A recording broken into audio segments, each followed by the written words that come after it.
मेरा एक सवाल है। जी।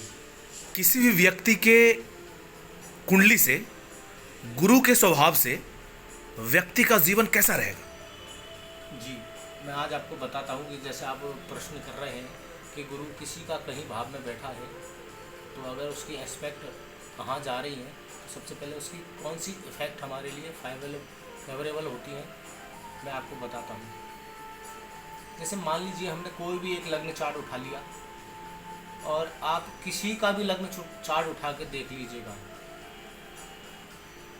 अगर गुरु किसी का 12वें भाव में बैठा है, यानी 4, 8, 12, ये मोक्षा त्रिकोण होता है। अब गुरु की 5 एस्पेक्ट 4th भाव पर जाती है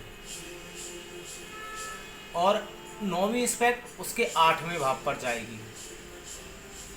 तो देखिएगा, इस किसी की भी कुंडली में देखिएगा आप, जब ये एस्पेक्ट जा रही होंगी तो ऐसा व्यक्ति, अब 8वां भाव लोग तनाव मानते हैं, परेशानी मानते हैं, लेकिन 8वां भाव धन भी देता है।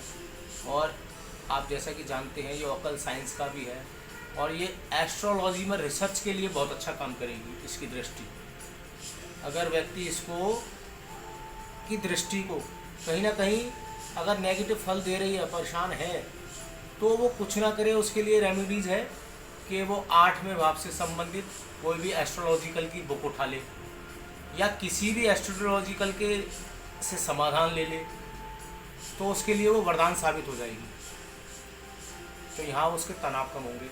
अब आप किसी की कुंडली में देखिएगा, जब 5th एस्पेक्ट 4th भाव पे जाती है तो व्यक्ति एक कहते हैं बड़ा हायर स्पिरिचुअल होता है, क्योंकि ये 4, 8, 12 यानी 12वें भाव यानी मोक्ष त्रिकोण में बैठ गया।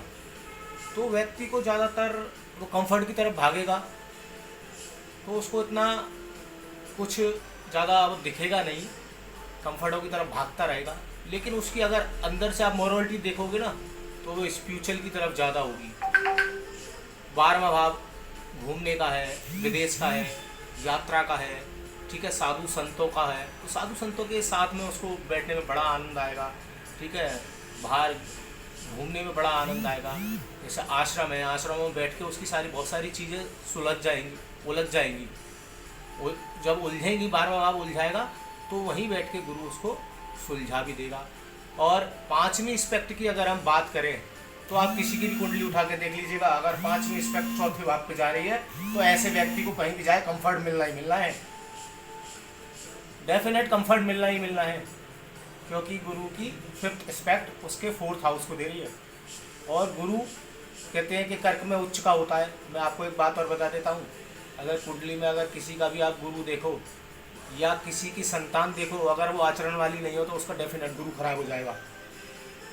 अगर आपका गुरु उच्च का है, आपके माँ से आपके संबंध खराब हैं, तो आपका उच्च का गुरु भी आपका खराब हो जाएगा। और अगर आपका गुरु नीच का है या अच्छे फल नहीं दे रहा, तो आप केवल अपनी माँ की सेवा चालू कर दो और माँ के साथ बैठना उठना, क्योंकि जब वो 5th एस्पेक्ट 4th भाव पर डालेगा तो वो हमें कह रहा है, जब कंफर्ट दे रहा है तो हमें माँ से भी अटैचमेंट करना है, रखना है। जो लोग कहते हैं ना कि मेरी माँ मेरी गुरु है, आप कभी उनको उठा के देख लीजिएगा, उनका स्वभाव देख लीजिएगा, आपको अपने आप उसके गुरु की अच्छी चीज़ें उसके अंदर आपको प्राप्त हो जाएंगी। और किसी की संतान अगर अच्छे आचरण वाली नहीं है तो समझ जाइए इस बंदे का गुरु डैमेज है, खराब है, भले वो कर्क राशि में उच्च का बैठा हो।